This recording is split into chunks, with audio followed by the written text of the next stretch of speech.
Welcome to Doing the Work, a Naples Integrated Recovery podcast.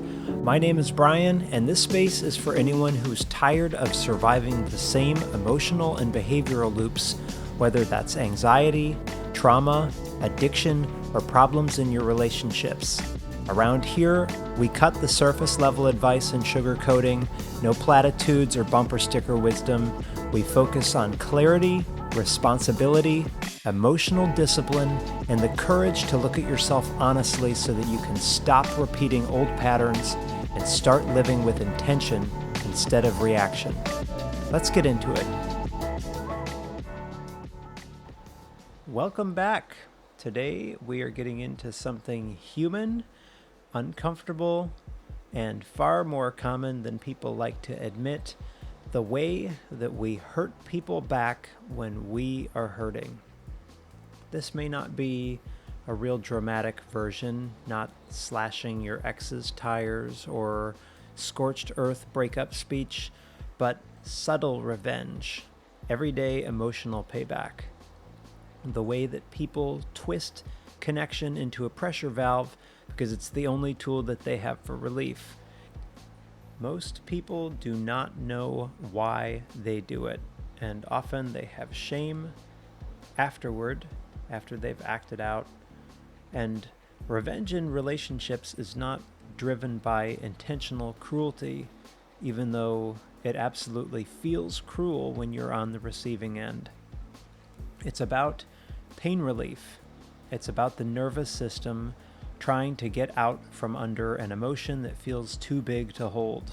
So that is the point of this episode, is to break down why those behaviors happen, what wiring sits underneath it, and what it takes to interrupt the cycle so that you don't burn the relationship down when what you're really trying to do is protect that connection. See if you can identify any of these. Not an exhaustive list, but maybe something that either you have lived or done yourself. One is withholding warmth. One person is hurt, the temperature drops, touch disappears, the tone feels cold, everything is kind of transactional, not because you need space, but because you want them to feel the chill that you felt. There's the silent treatment. Not overwhelm, but strategy, an intentional withdrawal that says, chase me, or fix this, or feel what I felt. There's scorekeeping, where old grievances are resurrected for emotional balance. Maybe remember the time that you did this? Slips into the argument and feels like a stab between the ribs. There's the delayed reply, maybe for couples that are not living together, or one person's at work. A whole day of silence and then oh, I just saw this. Except you didn't. You were online on Instagram the whole time. You just wanted them to feel the gap. And sarcasm. Not a playful one, but contempt wearing a joke mask. I hope some of those paint a picture of what revenge in a relationship can look like. Maybe there's a accidental boundary violation, telling a story that you were entrusted with, or a jab in front of friends. Maybe, this is toxic, doing the exact thing that you know will cut your partner the deepest because you are desperate for emotional leverage. Probably to some extent we have all done these things. The real question is why. Revenge isn't some random human dysfunction. It's part of our biology. Humans needed a way to enforce norms. So, think caveman. If someone stole your food, probably at that point there wasn't any kind of knowledge of boundaries. But if someone undermined you, retaliation wasn't petty. It was survival. It was if you hurt me or if you steal from me, there's going to be a cost. And that is what kept groups stable. Fast forward to a modern relationship, nobody is stealing your shelter or your fire, but they are hitting you with emotional pressure points like rejection, tone, inconsistency, embarrassment, or withdrawal. The problem is your nervous system doesn't know that the threat has changed. Social injury lights up the exact same circuitry in the brain as physical pain. So the brain responds as if survival is at stake. It tries to regulate in the fastest way that it knows how, which is by equalizing the emotional imbalance. So revenge is not about justice, it's about stabilizing an internal system as quickly as possible. Here is where the work that you are doing around your impulsivity comes in. People love to moralize impulsivity by saying things like you need to have better willpower, or you're weak or undisciplined or childish, and that's not the case. It's that you're human. Your limbic system has two jobs: make pain stop, make pleasure happen. That's it. Which means that revenge rides the same neural tracks as overeating, overspending, oversexing, doom scrolling, drinking, texting the person that you at one point had blocked, or staying buzzed on a dopamine loop until 2 a.m. The limbic system doesn't care about your relationship values. All it cares about is relief from pain in the moment. So this is the loop. Pain hits. The anterior insula fires like you have been physically injured. Dopamine spikes, not when you act on revenge, but when you anticipate it. And then prefrontal cortex goes quiet. Your impulse control goes dim. Empathy, planning, and long-term thinking is temporarily powered down. That's why people send the nasty text message. That's why people weaponize silence or sabotage the moment that they feel dismissed. They're not monsters. It's the brain trying to relieve an unbearable internal sensation. So it's wiring. Your attachment style shapes how revenge expresses itself. For people with anxious attachment, revenge will show up as protest. That might look like silent treatment, over messaging, and then disappearing, maybe chase me type behaviors, even the dramatic, that's it, I'm packing. And the goal is truly connection, but the strategy is panic. For people with avoidant attachment, revenge shows up as a really cold independence, maybe a ghosting, a disappearing act, a I'm fine, and then all of a sudden a hobby that came out of nowhere, and sudden distance and unreachable evenings. Perhaps not with the intention to hurt the partner, but to reclaim autonomy that felt like it was threatened. For disorganized attachment, revenge is oscillation. Come close, push away. Intimacy and fear fighting in the same moment. That's a nervous system that is confused, and it shows. All of these aren't chosen strategies, they're reflexes. Trauma survivors especially live with a nervous system that interprets any kind of inconsistency as a threat, so even a mild slight could feel catastrophic. And then the revenge impulse fires before a conscious thought ever even arrives. I love parts work and internal family systems, and IFS explains revenge, for me, better than any relationship theory does. In IFS, exiles are your parts that carry wounds or shame. And revenge always starts with an exile that felt poked. A part of you that carried low self-worth, or maybe abandonment, or at one point humiliation. And that's the part that feels the sting and the hurt the most. Then a protective part jumps in, not with the intention of harming somebody else, but to keep the exile from feeling pain, to stop you from feeling that old wound again. And protectors don't care about relational health, they care about pain reduction. So they use whatever worked in childhood. Maybe that was a shutdown, sarcasm, control, withdrawal, numbing, scorekeeping, anger, or compliance. Revenge is rarely about here and now today. It's a flashback staged in the present moment. And once people can see that, their entire relationship history can start to rearrange itself.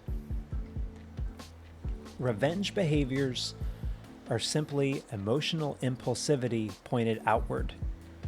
We live in a culture that's engineered to hijack impulse wiring. Same-day delivery, guilty. Infinite scroll, guilty. One-click checkout, guilty.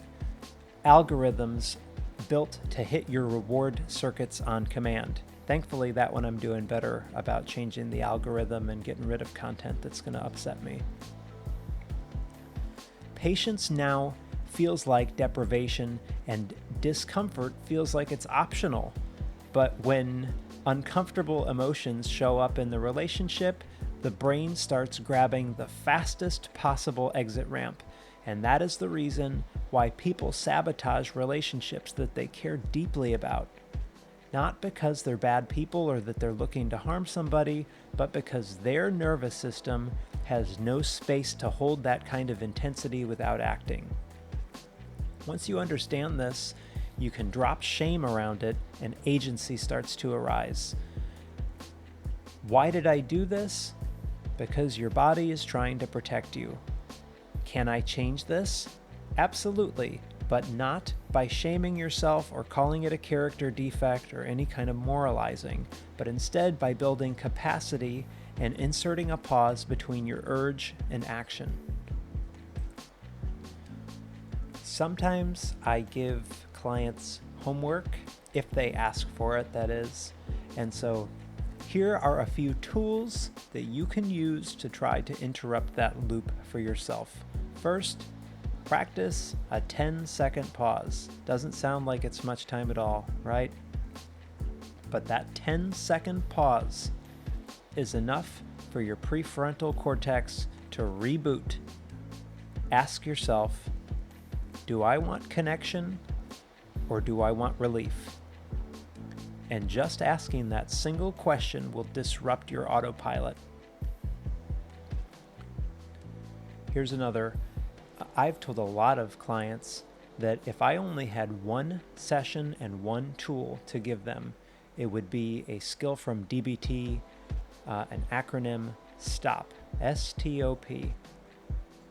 Stop, freeze in the moment, don't speak, don't move toward impulse, don't act on the urge, just a hard interruption. The psychological equivalent of slamming on the brakes before you do anything based on emotion rather than clarity. And it gives you a few seconds for your nervous system to keep you out of a reaction that you will regret. T, take a step back. Maybe you need actual distance or mental distance, but step out of the heat of the moment, pause, breathe, break eye contact for a second, and remove yourself from the immediate trigger. This is about shifting out of threat mode long enough to let your prefrontal cortex come back online, and that distance can interrupt the momentum. O stands for observe. Notice what's going on inside you, or what you're trying to fix, or what you're judging. What emotion grabbed you? What's the story that your mind is starting to tell you? What's going on inside your body? What's the other person actually doing versus what you're predicting that they are doing? This observation puts you back in the role of witness instead of reactor. P stands for proceed mindfully, meaning move forward with intention instead of urgency. Choose your next action based on your goals and your values, the outcome that you actually want, not whatever hijack just happened a few minutes ago.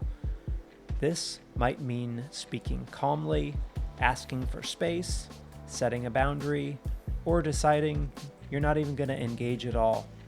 Proceed doesn't mean be passive, it just means to be deliberate. Next is a somatic downshift.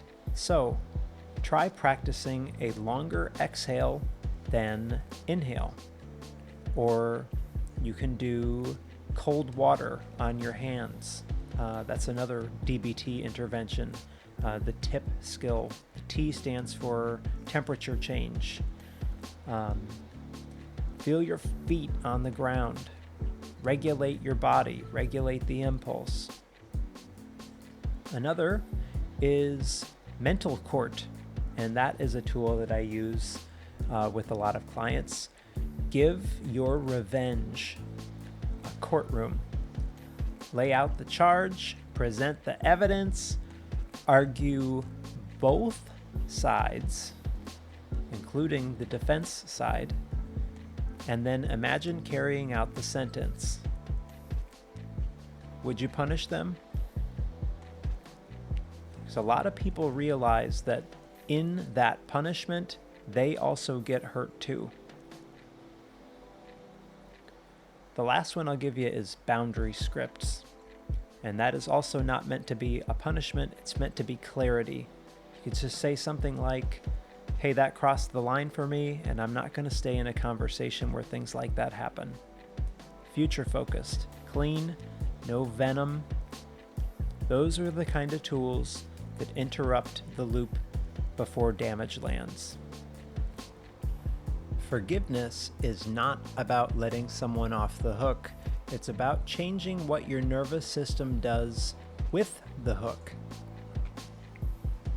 People think that forgiveness means something moral or spiritual, and it can, but what I'm focusing on is neurological, the shift in pain circuitry. That's what quiets rumination and puts the prefrontal cortex back in control. There's a practice from early recovery that captures this probably better than many others. If you are stuck in resentment, you name for the other person the things that you want for yourself. So ask for that person to have health, safety, peace, healing, and stability. Even if it feels fake, especially if it feels fake, you do that daily. Not because they actually deserve grace, but because you need relief. And if you do that on repeat for at least 2 weeks, you will probably notice that something softens. Over time, the voltage starts to drop, the replay loop quiets, and you can start to feel neutral. Eventually, maybe even find some understanding. Sometimes you start here. I don't want to forgive them, but I want to forgive them. And even that can be enough to just shift the system. Forgiveness frees you, not morally, physiologically. And it doesn't require reconciliation. It doesn't require giving unsafe people access to you again. And it never asks you to pretend that harm didn't happen It just returns the energy back to you. Revenge in relationships comes from people who do not understand their own wiring. It comes from overwhelm, impulse circuits, attachment alarms, and protective parts that are trying to reduce pain. But what reduces pain in the moment can often create long-term suffering. So, when you understand this architecture, that limbic pull, the dopamine surge, and the attachment dynamics, your IFS protectors, the urge can stop feeling like fate and can become something that you can work with. So that's the shift from reacting to choosing, from impulse to intention, and from revenge to repair. A relationship becomes safer when one person learns how to pause, breathe, self-regulate, and choose connection over relief. That is emotional maturity, it's freedom, it's doing the work, and it's where real intimacy finally begins. Thanks for spending the time with me. If you found this episode helpful, please share it with somebody who may need to hear it. Be kind to yourself, be kind to others around you. Remember that we're all doing the best that we can with the tools that we currently have, and we are all capable of growing past them. If you'd like to reach out or connect, send me an email, brian@naplesintegratedrecovery.com. I hope to hear from you there. And in the meantime, thanks again for listening, and I'll see you on the next one.